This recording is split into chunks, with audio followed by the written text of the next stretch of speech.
Erokamano kuom keto Ramogi TV kendo nyaka sani ji 7 koro osewito ngimagi kaluwore kod masira mane oyudo yie e nam ma Baringo. Maendi obiro tok ringre 6 ma yande imanyo yudore okinyi ma kawuono.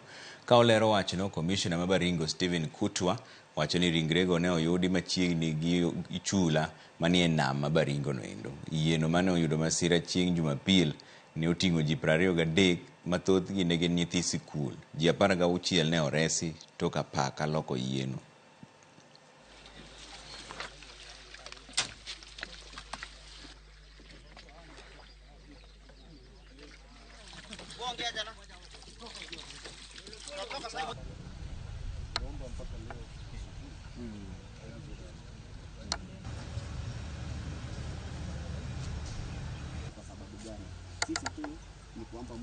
Our divers and our marine officers were able to trace the bodies around Kwan Island, and the bodies have been successfully brought to the mainland and moved to Cabernet mortuary. We want to say pole to the families.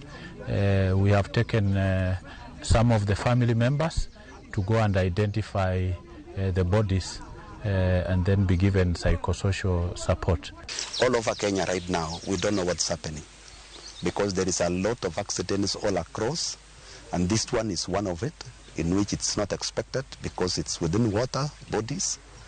So we shall pray God, all of us.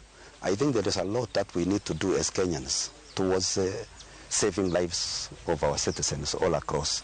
So urgently we need life jackets here as soon as yesterday. Jodak e gwenge mag Gwitembe, kaunti ma